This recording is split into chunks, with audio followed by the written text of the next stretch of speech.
গল্পতরু চ্যানেলে আপনাদের সাথে আছি আমি রাজ। পড়ছিলাম শরৎচন্দ্র চট্টোপাধ্যায়ের উপন্যাস দেবদাস। পড়ছি এর ৪র্থ পর্ব। উপরে গিয়া দেবদাস দেখিল চন্দ্রমুখীর পরনে কালো পেড়ে ধুতি, কিন্তু মলিন। হাতে শুধু দুগাছি বালা, অন্য অলঙ্কার নাই। মাথার চুল এলোমেলো। বিস্মিত হইয়া বলিল, তুমি? ভালো করিয়া চাহিয়া দেখিল চন্দ্রমুখী পূর্বাপেক্ষা অনেক কৃশ হইয়াছে। কহিল, তোমার অসুখ হয়েছিল? চন্দ্রমুখী হাসিয়া কহিল, শারীরিক একটুও নয়, তুমি ভালো করে বসো। দেবদাস শয্যায় উপবেশন করিয়া দেখিল ঘরটির একেবারে আগাগোড়া পরিবর্তন হইয়াছে। গৃহস্বামিনীর মতো তাহারও দুর্দশার সীমা নাই। একটিও আসবাব নাই। আলমারি, টেবিল, চেয়ার স্থান শূন্য পড়িয়া আছে। শুধু একটি শয্যা, চাদর অপরিষ্কৃত। দেয়ালের গায়ে ছবিগুলি সরাইয়া ফেলা হইয়াছে। লোহার কাঠি এখনো পোতা আছে। দুই একটায় লাল ফিতা এখনো ঝুলিতেছে। উপরের সেই ঘড়িটা এখনো ব্রাকেটের উপর আছে, কিন্তু নিঃশব্দ। আশেপাশে মাকড়সা মনের মতো করিয়া জাল বুনিয়া রাখিয়াছে। এক কোণে একটা তৈলদ্বীপ মৃদু আলোক বিতরণ করিতেছে। তাহার সাহায্যে দেবদাস নূতন ধরনের গৃহসজ্জা দেখিয়া লইল। কিছু বিস্মিত, কিছু ক্ষুব্ধ হইয়া কহিল, চন্দ্র, এমন দুর্দশা কেমন করে হল? চন্দ্রমুখী ম্লান হাসিয়া কহিল, দুর্দশা তোমাকে কে বললে? আমার তো ভাগ্য খুলেছে। দেবদাস বুঝিতে পারিল না। কহিল, তোমার গায়ের গয়নাই বা গেল কোথায়? বেচে ফেলেছি। আসবাবপত্র? তাও বেচেছি। ঘরের ছবিগুলো বিক্রি করেছ? এবার চন্দ্রমুখী হাসিয়া সম্মুখের একটা বাড়ি দেখাইয়া কহিল, ও বাড়ির ক্ষেত্রমণিকে বিলিয়ে দিয়েছি। দেবদাস কিছুক্ষণ মুখপানে চাহিয়া থাকিয়া কহিল, চুনিবাবু কোথায়? বলতে পারি নে। মাস দুই হল ঝগড়া করে চলে গেছে, আর আসেনি। দেবদাস আরও আশ্চর্য হইল, ঝগড়া কেন? চন্দ্রমুখী কহিল, ঝগড়া কি হয় না? হয়, কিন্তু কেন? দালালি করতে এসেছিল, তাই তাড়িয়ে দিয়েছিল। কিসের দালালি? চন্দ্রমুখী হাসিয়া বলিল, পাটের। তারপর কহিল, তুমি বুঝতে পারো না কেন? একজন বড়লোক ধরে এনেছিল, মাসে 200 টাকা, একরাশ অলংকার, আর দরজার সম্মুখে এক সেপাই, বুঝলে? দেবদাস বুঝিয়া হাসিয়া কহিল, কই, সে সকল তো দেখিনে। থাকলে তো দেখবে, আমি তাদের তাড়িয়ে দিয়েছিলাম। তাদের অপরাধ? অপরাধ বেশি কিছু ছিল না, কিন্তু আমার ভালো লাগল না। দেবদাস বহুক্ষণ ধরিয়া ভাবিয়া বলিল, সেই পর্যন্ত আর কেউ এখানে আসেনি? না। সেই পর্যন্ত কেন? তুমি যাবার পরদিন থেকে এখানে আর কেউ আসে না। শুধু চুনি মাঝে মাঝে এসে বসত, কিন্তু মাস 2 থেকে তাও বন্ধ। দেবদাস বিছানার উপর শুইয়া পড়িল। অন্যমনস্কভাবে বহুক্ষণ মৌন থাকিয়া ধীরে কহিল, চন্দ্রমুখী, তবে দোকানপাট সব তুলে দিলে? হাঁ, দেউলে হয়ে পড়েছি। দেবদাস সে কথার উত্তর না দিয়া বলিল, কিন্তু খাবে কি করে? এই যে শুনলে কিছু গহনাপত্র ছিল, বিক্রি করেছি। সে আর কত? বেশি নয়, প্রায় 800-900 টাকা আমার আছে। একজন মুদির কাছে রেখে দিয়েছি, সে আমাকে মাসে 20 টাকা দেয়। 20 টাকায় আগে তো তোমার চলত না। না, আজও ভালো চলে না। 3 মাসের বাড়ি ভাড়া বাকি, তাই মনে করছি হাতের এই 2 গাছা বালা বিক্রি করে সমস্ত পরিশোধ করে দিয়ে আর কোথাও চলে যাব। কোথায় যাবে? তা এখনো স্থির করিনি। কোনো সস্তা মূল্যকে যাব, কোনো পাড়া গ্রামে, যেখানে 20 টাকায় মাস চলে। এতদিন যাওনি কেন? যদি সত্যই তোমার আর কিছু প্রয়োজন নেই, তো এতদিন মিথ্যা কেন এই ধারকর্য বাড়ালে? চন্দ্রমুখী নতমুখে কিছুক্ষণ ভাবিয়া লইল। তাহার জীবনে এ কথাটা বলিতে আজ তাহার প্রথম লজ্জা করিল। দেবদাস বলিল, চুপ করলে যে? চন্দ্রমুখী শয্যার এক প্রান্তে সংকুচিতভাবে উপবেশন করিয়া ধীরে ধীরে কহিল, রাগ করো না। যাবার আগে আশা করেছিলাম তোমার সঙ্গে দেখা হলে ভালো হয়। ভাবতাম তুমি হয়তো আর একবার আসবে। আজ তুমি এসেছ। এখন কালই যাবার উদ্যোগ করব, কিন্তু কোথায় যায় বলে দেবে? দেবদাস বিস্মিত হইয়া উঠিয়া বসিল।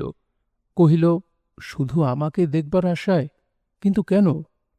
একটা খেয়াল, তুমি আমাকে বড় ঘৃণা করতে।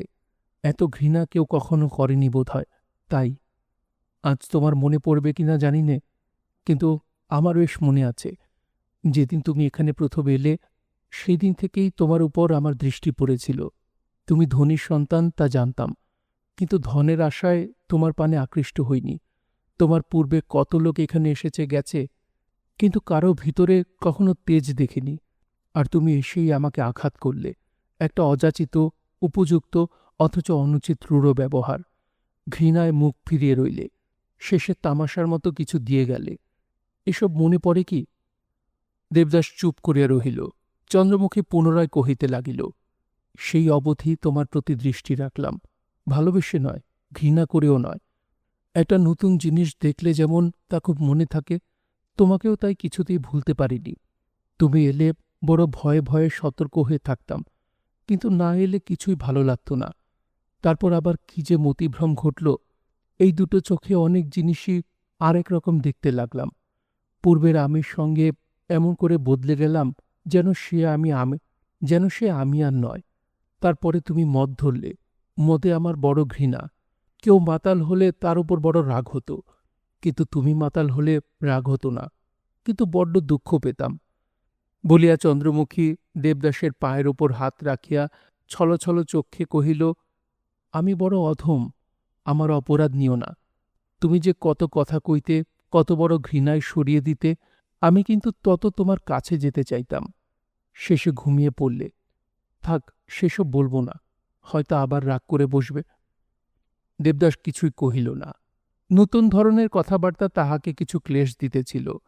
চন্দ্রমুখী গোপনে চক্ষু মুছিয়া কহিতে লাগিল, একদিন তুমি বললে আমরা কত সহ্য করি, লাঞ্ছনা, অপমান, জঘন্য অত্যাচার, উপদ্রবের কথা। সেদিন থেকেই বড় অভিমান হয়েছে, আমি সব বন্ধ করে দিয়েছি। দেবদাস উঠিয়া বসিয়া জিজ্ঞাসা করিল, কিন্তু দিন চলবে কি করে? চন্দ্রমুখী কহিল, সে তো আগেই বলেছি। মনে করো সে যদি তোমার সমস্ত টাকা ফাঁকি দেয়? চন্দ্রমুখী ভয় পাইল না, শান্ত সহজভাবে কহিল, আশ্চর্য নয়, কিন্তু তাও ভেবেছি, বিপদে পড়লে তোমার কাছে কিছু ভিক্ষা চেয়ে নেব। দেবদাস ভাবিয়া কহিল, তাই নিও, এখন আর কোথাও যাবার উদ্যোগ করো। কালই করব, বালাদুকাছা বেচে একবার মুদির সঙ্গে দেখা করব। দেবদাস পকেট হইতে ৫খানা ১০০ টাকার নোট বাহির করিয়া বালিশের তলে রাখিয়া কহিল, বালা বিক্রি করো না, তবে মুদির সঙ্গে দেখা করো। কিন্তু যাবে কোথায়? কোনো তীর্থস্থানে? না দেবদাস, তীর্থধর্মের উপর আমার তত আস্থা নেই। কলকাতা থেকে বেশি দূরে যাব না, কাছাকাছি কোনো গ্রামে গিয়ে থাকব। কোনো ভদ্র পরিবারে কি দাসীবৃত্তি করবে? চন্দ্রমুখীর চোখে আবার জল আসিল। মুছিয়া কহিল, প্রবৃত্তি হয় না, স্বাধীনভাবে স্বচ্ছন্দে থাকব। কেন দুঃখ করতে যাব? শরীরের দুঃখ কোনোদিন শনি, আজও সইতে পারব না, আর বেশি টানাটানি করলে হয়তো ছিঁড়ে যাবে। দেবদাস বিষণ্ণমুখী ঈষৎ হাসিল, কহিল, কিন্তু শহরের কাছে থাকলে আবার হয়তো প্রলোভনে পড়বে, মানুষের মনকে বিশ্বাস নেই। এবার চন্দ্রমুখীর মুখ প্রফুল্ল হইল, হাসিয়া কহিল, সে কথা সত্যি, মানুষের মনকে বিশ্বাস নেই বটে, কিন্তু আমি আর প্রলোভনে পড়ব না। স্ত্রীলোকের লোভ বড় বেশি, তাও মানি, কিন্তু যা কিছু লোভের জিনিস যখন ইচ্ছে করেই ত্যাগ করছি, তখন আর আমার ভয় নেই। হঠাৎ যদি ঝোঁকের ওপর ছাড়তাম, তাহলে হয়তো সাবধান হবার আবশ্যক ছিল, কিন্তু এতদিনের মধ্যে একটা দিনও তো আমাকে অনুতাপ করতে হয়নি। আমি যে বেশ সুখে আছি। তথাপি দেবদাস মাথা নাড়িল, কহিল, স্ত্রীলোকের মন বড় চঞ্চল, বড় অবিশ্বাসী। এবার চন্দ্রমুখী একেবারে কাছে আসিয়া বসিল, হাত ধরিয়া কহিল, দেবদাস। দেবদাস তাহার মুখপানে চাহিল। এখন আর বলিতে পারিল না, আমাকে স্পর্শ করো না। চন্দ্রমুখী স্নেহ বিস্ফারিত চক্ষে, ঈষৎ কম্পিত কণ্ঠে তাহার হাত দুটি নিজের কোলের ওপর টানিয়া লইয়া কহিল, আজ শেষ দিন, আজ আর রাগ করো না। একটা কথা তোমাকে জিজ্ঞাসা করবার বড় স্বাদ হয়। বলিয়া সে ক্ষণকাল স্থির দৃষ্টিতে দেবদাসের মুখের পানে চাহিয়া থাকিয়া কহিল, পার্বতী তোমাকে কি বড় বেশি আঘাত করেছে? দেবদাস ভ্রুকুটি করিল, বলিল, এ কথা কেন? চন্দ্রমুখী বিচলিত হইল না, শান্ত দৃঢ়স্বরে বলিল, তোমাকে সত্যি বলছি, তুমি দুঃখ পেলে আমারও বড় বাজে। তাছাড়া আমি বোধহয় অনেক কথাই জানি, মাঝে মাঝে নেশার ঘোরে তোমার মুখ থেকে অনেক কথাই শুনেছি, কিন্তু তবু আমার বিশ্বাস হয় না যে পার্বতী তোমাকে ঠকিয়েছে। বরঞ্চ মনে হয় তুমি নিজেই নিজেকে ঠকিয়েছ। দেবদাস, আমি তোমার চেয়ে বয়সে বড়, এই সংসারে অনেক জিনিস দেখেছি। আমার কি মনে হয় জানো? নিশ্চয় মনে হয় তোমার ভুল হয়েছে। মনে হয় চঞ্চল এবং অস্থির চিত্ত বলে স্ত্রীলোকের যত অখ্যাতি, ততখানি অখ্যাতির তারা যোগ্য নয়। অখ্যাতি করতেও তোমরা, সুখ্যাতি করতেও তোমরা। তোমাদের যা বলবার অনায়াসে বলো, কিন্তু তারা তা পারে না। নিজের মনের কথা প্রকাশ করতে পারে না, পারলেও তা সবাই বোঝে না, কেননা বড় অস্পষ্ট হয়, তোমাদের মুখের কাছে চাপা পড়ে যায়। তারপরে অখ্যাতিটাই লোকের মুখে মুখে স্পষ্টতর হয়ে ওঠে। চন্দ্রমুখী একটু থামিয়া কণ্ঠস্বর আরও একটু পরিষ্কার করিয়া বলিতে লাগিল, এ জীবনে ভালোবাসার ব্যবসা অনেক দিন করেছি, কিন্তু একটিবার মাত্র ভালোবেসেছি। সে ভালোবাসার অনেক মূল্য, অনেক শিখেছি। জানো তো, ভালোবাসা এক আর রূপের মোহ আরেক। এ দুয়ে বড় গোল বাঁধে, আর পুরুষই বেশি গোল বাঁধায়। রূপের মোহটা তোমাদের চেয়ে আমাদের নাকি অনেক কম, তাই একদণ্ডেই আমরা তোমাদের মতো উন্মত্ত হয়ে উঠিনে। তোমরা এসে যখন ভালোবাসা জানাও, কত কথায় কত ভাবে যখন প্রকাশ করো, আমরা চুপ করে থাকি। অনেক সময় তোমাদের মনে ক্লেশ দিতে লজ্জা করে, দুঃখ হয়, সংকোচ বাঁধে। মুখ দেখতেও যখন ঘৃণাবোধ হয়, তখনও হয়তো লজ্জায় বলতে পারিনে, আমি তোমাকে ভালোবাসতে পারবো না। তারপরে একটা বাহ্যিক প্রণয়ের অভিনয় চলে। একদিন যখন তা শেষ হয়ে যায়, পুরুষ মানুষ রেগে অস্থির হয়ে বলে, কি বিশ্বাসঘাতক। সবাই সেই কথা শোনে, সেই কথাই বোঝে। আমরা তখনও চুপ করে থাকি। মনে কত ক্লেশ হয়, কিন্তু কে তা দেখতে যায়? দেবদাস কোনো কথা কহিল না। সেও কিছুক্ষণ নিঃশব্দে মুখপানে চাহিয়া থাকিয়া বলিল, হয়তো একটা মমতা জন্মায়। স্ত্রীলোক মনে করে এই বুঝি ভালোবাসা। শান্ত ধীরভাবে সংসারের কাজকর্ম করে, দুঃখের সময় প্রাণপণে সাহায্য করে। তোমরা কত সুখ্যাতি করো, মুখে মুখে তার কত ধন্য ধন্য, কিন্তু হয়তো তখনও তার ভালোবাসার বর্ণ পরিচয় হয় না। তারপরে যদি কোনো অশুভ মুহূর্তে তাহার বুকের ভেতরটা অসহ্য বেদনায় ছটফট করে বেরিয়ে এসে দাঁড়ায়, তখন বলিয়া সে দেবদাসের মুখের পানে তীব্র দৃষ্টিপাত করিয়া কহিল, তখন তোমরা চিৎকার করে বলে ওঠো, কলঙ্কিনী, ছি ছি। অকস্মাৎ দেবদাস চন্দ্রমুখীর মুখে হাত চাপা দিয়া বলিয়া উঠিল, চন্দ্রমুখী, ও কি?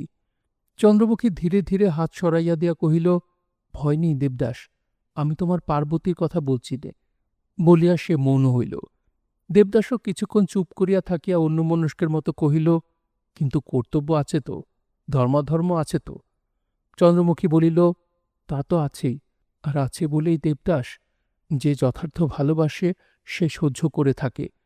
শুধু অন্তরে ভালোবেসেও যে কত সুখ, কত তৃপ্তি যে টের পায়, সে নিরর্থক সংসারের মাঝে দুঃখ অশান্তি আনতে চায় না। কিন্তু কি বলছিলাম দেবদাস, আমি নিশ্চয় জানি পার্বতী তোমাকে এক বিন্দু ঠকায়নি, তুমি আপনাকে ঠকিয়েছ। আজ এ কথা বোঝবার তোমার সাধ্য নেই, আমি জানি, কিন্তু যদি কখনো সময় আসে, তখন হয়তো দেখতে পাবে আমি সত্য কথাই বলেছিলাম। দেবদাসের দুচক্ষু জলে ভরিয়া উঠিল। আজ কেমন করিয়া তাহার যেন মনে হইতে লাগিল, চন্দ্রমুখীর কথাই সত্য। এই চোখের জল চন্দ্রমুখী দেখিতে পাইল, কিন্তু মুছাইবার চেষ্টা করিল না। মনে মনে বলিতে লাগিল, তোমাকে আমি অনেকবার অনেক রকমে দেখেছি, আমি তোমার মন জানি, বেশ বুঝেছি। সাধারণ মানুষের মতো তুমি সেধে ভালোবাসা জানাতে পারবে না। তবে রূপের কথা, রূপ কে না ভালোবাসে, কিন্তু তাই বলেই যে তোমার অতখানি তেজ রূপের পায়ে আত্মবিসর্জন করে ফেলবে, সে কথা কিছুতেই বিশ্বাস হয় না। পার্বতী হয়তো খুব রূপবতী, কিন্তু তবে মনে হয় সেই তোমাকে আগে ভালোবেসেছিল, আগে সে কথা জানিয়েছিল। মনে মনে বলিতে বলিতে সহসা তাহার মুখ দিয়া অস্ফুটে বাহির হইয়া পড়িল, নিজেকে দিয়েই বুঝেছি সে তোমাকে কত ভালোবাসে। দেবদাস তাড়াতাড়ি উঠিয়া বসিয়া কহিল, কি বললে? চন্দ্রমুখী কহিল, কিছু না। বলছিলাম যে সে তোমার রূপে ভুলেনি। তোমার রূপ আছে বটে, কিন্তু তাতে ভুল হয় না। এই তীব্র রুক্ষ রূপ সকলের চোখেও পড়ে না, কিন্তু যার পরে সে আর চোখ ফিরাতে পারে না। বলিয়া একটা দীর্ঘশ্বাস ফেলিয়া বলিল, তুমি যে কি আকর্ষণ, তা যে কখনো তোমাকে ভালোবেসেছে সে জানে। এই স্বর্গ থেকে স্বাদ ফিরে যাবে এমন মেয়ে মানুষ কি পৃথিবীতে আছে? আবার কিছুক্ষণ নীরবে তাহার মুখপানে চাহিয়া থাকিয়া মৃদু মৃদু বলিতে লাগিল, এরূপ তো চোখে পড়ে না। বুকের একেবারে মাঝখানটিতে এক গভীর ছায়া পড়ে। তারপর দিন শেষ হলে আগুনের সঙ্গে চিতায় ছাই হয়ে যায়। দেবদাস বিহ্বল দৃষ্টিতে চন্দ্রমুখীর মুখপানে চাহিয়া কহিল, আজ এসব তুমি কি বলছ?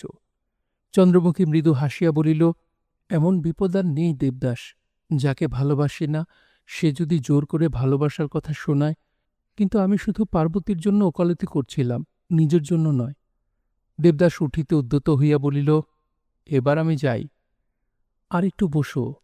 কখনো তোমাকে সজ্ঞানে পাইনি, কখনো এমন করে হাত দুটি ধরে কথা বলতে পাইনি। এ কি তৃপ্তি!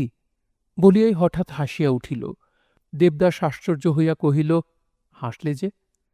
ও কিছুই নয়, শুধু একটা পুরনো কথা মনে পড়ে গেল। সে আজ 10 বছরের কথা। যখন আমি ভালোবেসে ঘর ছেড়ে চলে আসি, তখন মনে হতো কত না ভালোবাসি, বুঝি প্রাণটাও দিতে পারি। তারপর একদিন তুচ্ছ একটা গয়না নিয়ে দুজনের এমনই ঝগড়া হয়ে গেল যে আর কখনো কেউ কারো মুখ দেখলাম না। মনকে সান্ত্বনা দিলাম, সে আমাকে মোটেই ভালোবাসত না, না হলে একটা গয়না দেয় না। আর একবার চন্দ্রমুখী নিজের মনে হাসিয়া উঠিল। পরক্ষণেই শান্ত গম্ভীর মুখে মৃদু মৃদু কহিল, ছাই গয়না। তখন কি জানতাম একটু সামান্য মাথা ধরা সারাবার জন্যও অকাতরে একটা প্রাণ পর্যন্ত দেওয়া যায়? তখন না বুঝতাম সীতা দময়ন্তীর ব্যথা, না বিশ্বাস করতাম জগায় মাথায়ের কথা। আচ্ছা দেবদাস, এই জগতে সকলই সম্ভব না? দেবদাস কিছুই বলিতে পারিল না। হতবুদ্ধির মতো ফ্যাল ফ্যাল করিয়া কিছুক্ষণ চাহিয়া থাকিয়া বলিল, আমি যাই। ভয় কি? আরও একটু বসো। আমি তোমাকে আর ভুলিয়ে রাখতে চাইনি। সেদিন আমার কেটে গেছে। এখন তুমিও আমাকে যতখানি ঘৃণা করো, আমিও আমাকে ততখানি ঘৃণা করি। কিন্তু দেবদাস, একটা বিয়ে করো না কেন? এতক্ষণে দেবদাসের যেন নিঃশ্বাস পড়িল। একটু হাসিয়া কহিল, উচিত বটে, কিন্তু প্রবৃত্তি হয় না। না হলেও করো। ছেলেমেয়ের মুখ দেখলেও অনেক শান্তি পাবে। তাছাড়া আমারও একটা উপায় হয়, তোমার সংসারে দাসীর মতো থেকেও স্বচ্ছন্দে দিন কাটাতে পারব। দেবদাস সহাস্যে কহিল, আচ্ছা, তখন তোমাকে ডেকে আনব। চন্দ্রমুখী তাহার হাসি যেন দেখিতেই পাইল না। কহিল, দেবদাস, আর একটা কথা জিজ্ঞাসা করতে ইচ্ছা করে। কি? তুমি এতক্ষণ আমার সঙ্গে কথা কইলে কেন? কোনো দোষ হয়েছে কি? তা জানি নে, কিন্তু নতুন বটে। মদকে জ্ঞান না হারালে কখনো তো পূর্বে আমার মুখ দেখতে না। দেবদাস সে প্রশ্নের জবাব না দিয়া বিষণ্ণ মুখে কহিল, এখন মদ ছুতে নেই, আমার পিতার মৃত্যু হয়েছে। চন্দ্রমুখী বহুক্ষণ করুণ চক্ষে চাহিয়া থাকিয়া কহিল, এরপরে আর খাবে কি? বলতে পারি নে। চন্দ্রমুখী তাহার হাত দুটি আর একটু টানিয়া লইয়া অশ্রু ব্যাকুল স্বরে কহিল, যদি পারো ছেড়ে দিও। অসময়ে এমন সোনার প্রাণ নষ্ট করো না। দেবদাস সহসা উঠিয়া দাঁড়াইয়া বলিল, আমি চললাম। যেখানে যাও সংবাদ দিও, আর যদি কখনো কিছু প্রয়োজন হয় আমাকে লজ্জা করো না। চন্দ্রমুখী প্রণাম করিয়া পদধূলি লইয়া বলিল, আশীর্বাদ করো যেন সুখী হই। আর একটা ভিক্ষা, ঈশ্বর না করুক, কিন্তু যদি কখনো দাসীর প্রয়োজন হয় আমাকে স্মরণ করো। আচ্ছা, বলিয়া দেবদাস চলিয়া গেল। চন্দ্রমুখী যুক্ত করে কাঁদিয়া বলিল, ভগবান, আর একবার যেন দেখা হয়। বৎসর 2 হইল পার্বতী মহেন্দ্রের বিবাহ দিয়া অনেকটা নিশ্চিত হইয়াছে। জলদবালা বুদ্ধিমতী ও কর্মপটু। পার্বতীর পরিবর্তে সংসারের অনেক কাজ সেই করে। পার্বতী এখন অন্যদিকে মন দিয়াছে। আজ 5 বৎসর হইল তাহার বিবাহ হইয়াছে, কিন্তু সন্তান হয় নাই। নিজের ছেলেপুলে নাই বলিয়া পরের ছেলে মেয়েদের উপর তাহার বড় টান। গরিব দুঃখীর কথা দূরে থাক, যাহাদের কিছু সংস্থান আছে তাহাদিগের পুত্রকন্যারও অধিকাংশ ব্যয়ভার সেই বহন করে। ইহা ভিন্ন ঠাকুরবাড়ির কাজ করিয়া, সাধু সন্ন্যাসীর সেবা করিয়া, অন্ধখঞ্জের পরিচর্যা করিয়া তাহার দিন কাটিতেছে। স্বামীকে প্রবৃত্তি দিয়া পার্বতী আরেকটা অতিথিশালা নির্মাণ করাইয়াছে। সেখানে নিরাশ্রয় অসহায় লোক ইচ্ছামতো থাকিতে পারে। জমিদার সংসার হইতেই তাহার খাওয়া পড়া মিলে। আর একটা কাজ পার্বতী বড় গোপনে করে, স্বামীকেও তাহা জানিতে দেয় না। দরিদ্র ভদ্র পরিবারের লুকাইয়া অর্থ সাহায্য করে। এটি তাহার নিজের খরচ। স্বামীর নিকট হইতে প্রতি মাসে যাহা পায় সমস্তই ইহাতে ব্যয় করে। কিন্তু যেমন করিয়া যাহাই ব্যয় হোক, সদর কাছারির ন্যায়ের গোমস্তারা তাহা জানিতে বাকি থাকে না। নিজেদের মধ্যে তাহারা বলাবলি করিতে থাকে। দাসীরা লুকাইয়া শুনিয়া আসে যে সংসারে ব্যয় আজকাল ডাবলের বেশি বাড়িয়া গিয়াছে, তহবিল শূন্য, কিছুই জমা হইতেছে না। সংসারে বাজে খরচ বৃদ্ধি পাইলে দাসদাসীর যেন তাহা মর্মান্তিক হয়। তাহাদের কাছে জলদ এসব কথা শুনিতে পায়। একদিন রাত্রে সে স্বামীকে কহিল, তুমি কি এ বাড়ির কেউ নয়? মহেন্দ্র বলিল, কেন বলো দেখি। স্ত্রী কহিল, দাসদাসীরা দেখতে পায়, আর তুমি পাও না। কর্তার নতুন গিন্নি অন্তঃপ্রাণ, তিনি তো আর কিছু বলবেন না, কিন্তু তোমার বলা উচিত। মহেন্দ্র কথাটা বুঝিল না, কিন্তু উৎসুক হইয়া উঠিল। জিজ্ঞাসা করিল, কিসের কথা? জলদবালা গম্ভীর হইয়া স্বামীকে মন্ত্রণা দিতে লাগিল। নতুন মার ছেলে মেয়ে নাই, তাঁর কেন সংসারে টান হবে? সব উড়িয়ে দিলেন, দেখতেও পাও না? মহেন্দ্র ভ্রু কুঞ্চিত করিয়া কহিল, কি করে? জলদ কহিল, তোমার চোখ থাকলে দেখতে পেতে। আজকাল সংসারের দ্বিগুণ খরচ, সদাব্রত, দান খয়রাত, অতিথি ফকির। আচ্ছা, তিনি যেন পরকালের কাজ করছেন, কিন্তু তোমারও তো ছেলে মেয়ে হবে, তখন তারা খাবে কি? নিজের জিনিস বিলিয়ে দিয়ে কি শেষে ভিক্ষে করবে নাকি? মহেন্দ্র শয্যার উপর উঠিয়া বসিয়া কহিল, তুমি কার কথা বলছ? মার কথা? জলদ কহিল, আমার পোড়া কপাল যে এসব আবার মুখ ফুটে বলতে হয়। মহেন্দ্র কহিল, তাই তুমি মার নামে নালিশ করতে এসেছ? জলদ রাগ করিয়া বলিল, আমার নালিশ মকদ্দমার দরকার নেই, শুধু ভেতরের খবরটা জানিয়ে দিল, নইলে শেষে আমাকেই দোষ দিতে। মহেন্দ্র অনেকক্ষণ চুপ করিয়া বসিয়া থাকিয়া কহিল, তোমার বাপের বাড়িতে রোজ হাড়ি চড়ে না, তুমি জমিদারের বাড়ির খরচের ব্যাপারে কি বোঝো? এবার জলদ রাগিয়া উঠিল, বলিল, তোমার মার বাপের বাড়িতেই বা কটা অতিথিশালা আছে শুনি? মহেন্দ্র আর তর্কাতর্কি না করিয়া চুপ করিয়া পড়িয়া রহিল। সকালে উঠিয়া পার্বতীর কাছে আসিয়া কহিল, কি বিয়ে দিলে মা? একে নিয়ে সংসার করাই যে যায় না। আমি কলকাতায় চললুম। পার্বতী অবাক হইয়া কহিল, কেন বাবা? তোমার নামে কটু কথা বলে, ওকে ত্যাগ করলুম। পার্বতী কিছুদিন হইতেই বড় বউয়ের আচরণ লক্ষ্য করিয়া আসিতেছিল, কিন্তু সে ভাব চাপা দিয়া হাসিয়া বলিল, ছি বাবা, সে যে আমার বড় ভালো মেয়ে। তারপর সে জলদকে নিভৃতে ডাকিয়া কহিল, বৌমা, ঝগড়া হয়েছে বুঝি? সকাল হইতেই জলদ স্বামীর কলিকাতা যাত্রার আয়োজন দেখিয়া মনে মনে ভয় পাইয়াছিল। শাশুড়ির কথায় কাঁদিয়া ফেলিয়া বলিল, আমারই দোষ মা, কিন্তু ওই দাসীরাই খরচপত্রের কথা নিয়ে বলাবলি করে। পার্বতী তখন সমস্ত শুনিল। নিজে লজ্জিত হইয়া বধূর চোখ মুছাইয়া দিয়া কহিল, বৌমা, তুমি ঠিক বলেছ, কিন্তু আমি মা তেমন সংসারী নই, তাই খরচের দিকটা আমার স্মরণ ছিল না।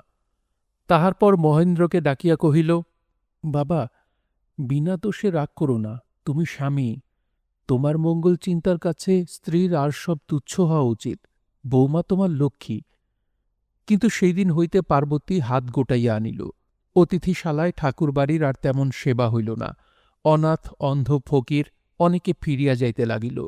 কর্তা শুনিয়া পার্বতীকে ডাকিয়া কহিলেন, কোনে বউ, লক্ষ্মীর ভাণ্ডার কি ফুরালো নাকি? পার্বতী সহাস্যে উত্তর দিল, শুধু দিলেই চলবে কেন, দিনকতক জমা করাও তো চাই। দেখছ না খরচ কত বেড়ে গেছে। তা যাক, আমার আর কদিন, দিনকতক সৎকর্ম করে পরকালের দিকটা দেখা উচিত। পার্বতী হাসিয়া কহিল, এ যে বড় স্বার্থপরের মতো কথা গো, নিজেরটাই দেখবে, আর ছেলেমেয়েরা কি ভেসে যাবে? দিনকতক আবার চুপ করে থাকো, তারপর আবার সব হবে। কাজ মানুষের তো আর ফুরিয়ে যায় না। কাজেই চৌধুরী মহাশয় নিরস্ত হইলেন। পার্বতীর এখন কাজ কমিয়াছে, তার ভাবনাটা কিছু বাড়িয়াছে, কিন্তু সমস্ত ভাবনারই একটা ধরন আছে। যাহার আশা আছে সে এরকম করিয়া ভাবে, আর যাহার আশা নাই সে অন্যরকম ভাবে। পূর্বোক্ত ভাবনার মধ্যে সজীবতা আছে, সুখ আছে, তৃপ্তি আছে, দুঃখ আছে, উৎকণ্ঠা আছে, তাই মানুষকে শ্রান্ত করিয়া আনে, বেশিক্ষণ ভাবিতে পারে না। কিন্তু আশাহীনের সুখ নাই, দুঃখ নাই, উৎকণ্ঠা নাই, অথচ তৃপ্তি আছে। চোখ দিয়া জলও পড়ে, গভীরতাও আছে, কিন্তু নিত্য নূতন করিয়া মর্মভেদ করে না। হালকা মেঘের মতো যথাতথা ভাসিয়া চলে, যেখানে বাতাস লাগে না সেখানে দাঁড়ায়, আর যেখানে লাগে সেখান হইতে সরিয়া যায়। তন্ময় মন উদ্বেগহীন চিন্তায় একটা সার্থকতা লাভ করে। পার্বতীর আজকাল ঠিক তাই হইয়াছে। পূজা আহ্নিক করিতে বসিয়া অস্থির, উদ্দেশ্যহীন হতাশ মনটা চট করিয়া একবার তালসোনাপুরের বাঁশঝাড়, আমবাগান, পাঠশালা ঘর, বাঁধের পাড় প্রভৃতি ঘুরিয়া আসে। আবার হয়তো এমন কোন স্থানে লুকাইয়া পড়ে যে পার্বতী নিজেকেই খুঁজিয়া বাহির করিতে পারে না।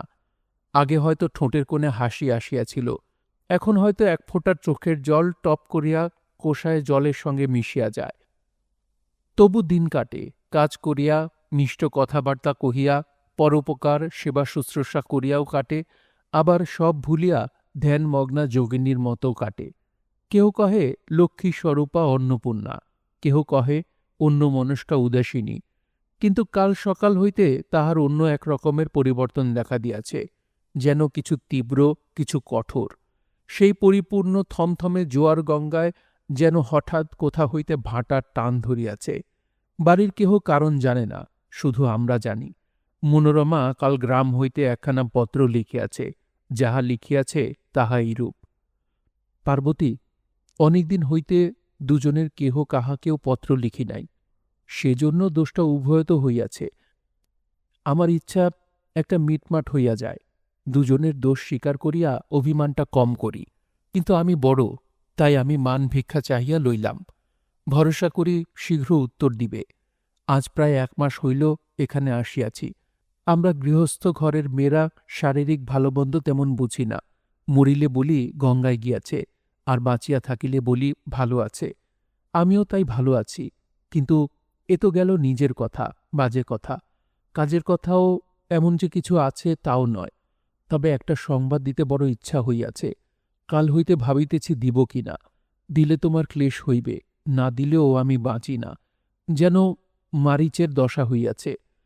দেবদাসের কথা শুনিয়া তোমার তো দুঃখ হইবেই, কিন্তু আমিও যে তোমার কথা মনে করিয়া না কাঁদিয়া থাকিতে পারি না। ভগবান রক্ষা করিয়াছেন, না হইলে তুমি যে অভিমানিনী, তার হাতে পড়িলে এতদিনে হয় জলে ডুবিতে, না হয় বিষ খাইতে। আর তার কথা আজ শুনিলেও শুনিবে, 2 দিন পরে হইলেও শুনিবে। কেননা সে কথা সংসার শুদ্ধ লোকে জানে, তার আর চাপাচাপি কি। আজ প্রায় 6-7 দিন হইল সে এখানে আসিয়াছে। তুমি তো জানো, জমিদার গৃহিণী কাশীবাসী হইয়াছে, আর দেবদাস কলিকাতাবাসী হইয়াছে। বাড়ি আসিয়াছে শুধু দাতার সহিত কলহ করিতে আর টাকা লইতে।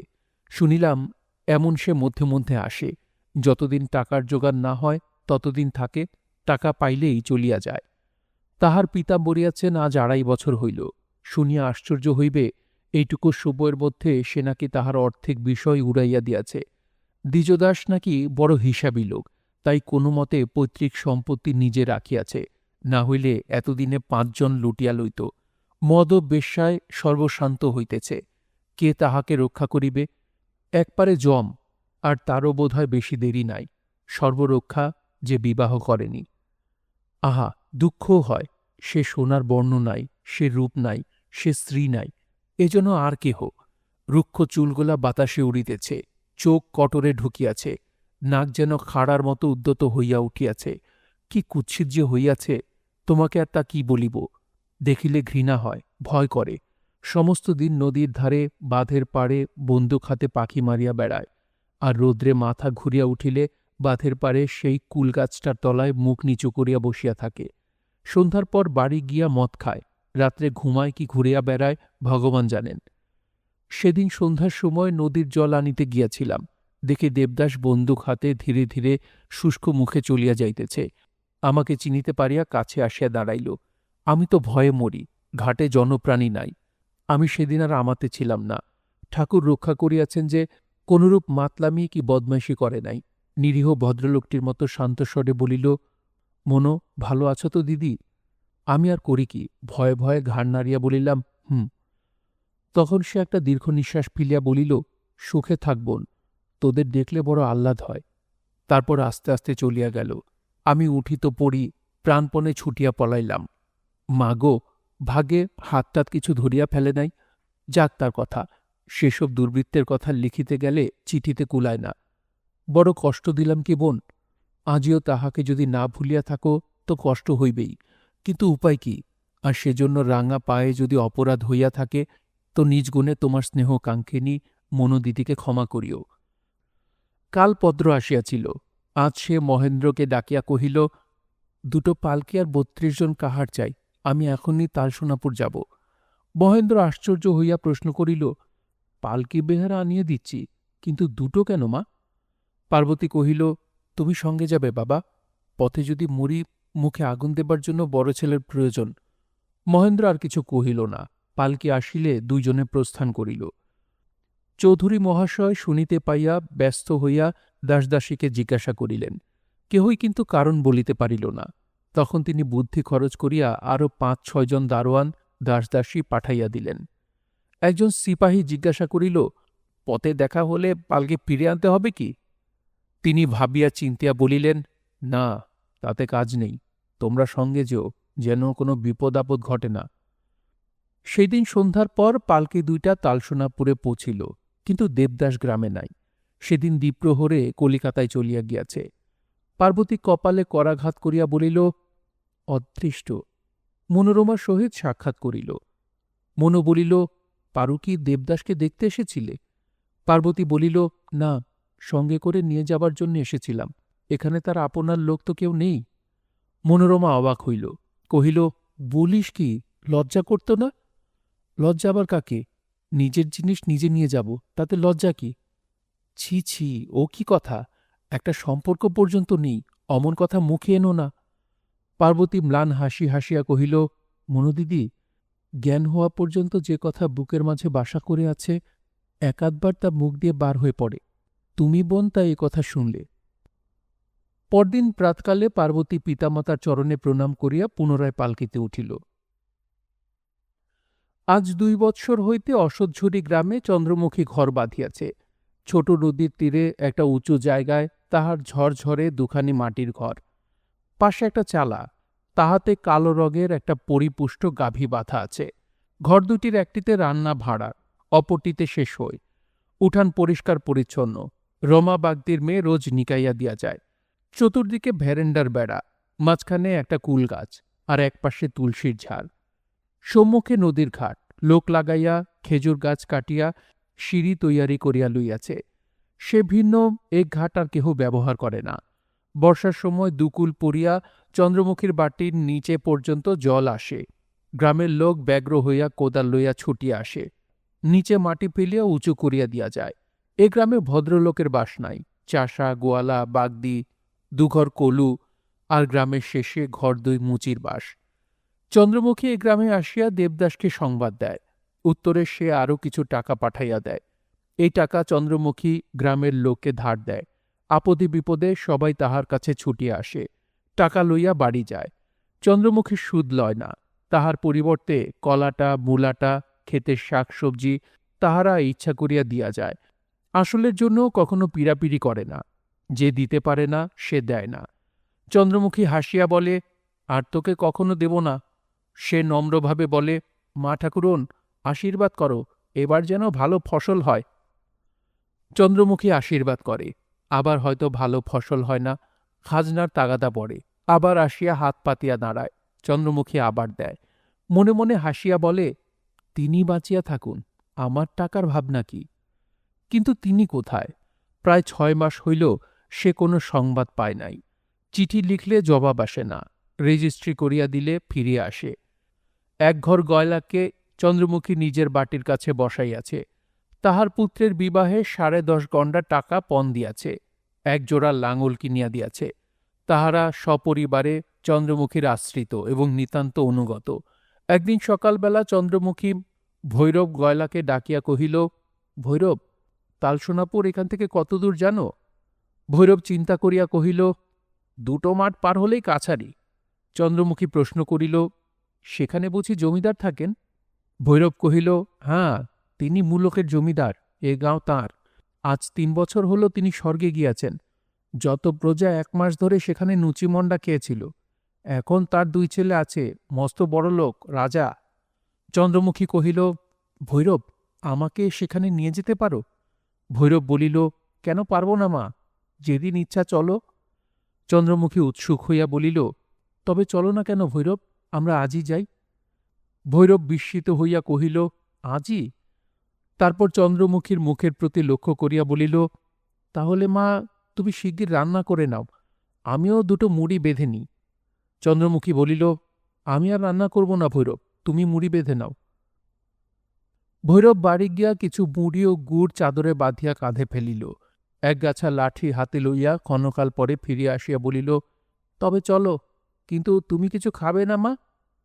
চন্দ্রমুখী বলিল, না ভৈরব, আমার এখনো পূজান্নিক হয়নি, যদি সময় পাই তো সেখানে গিয়ে ওসব করব।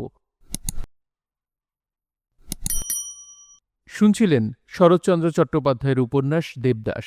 পড়ছিলাম এর ৪র্থ পর্ব। উপন্যাসটি আপনাদের কাছে কেমন লাগছে অবশ্যই কমেন্ট করে জানাতে পারেন। ভালো লাগলে একটি লাইক করবেন, চাইলে শেয়ার করতে পারেন।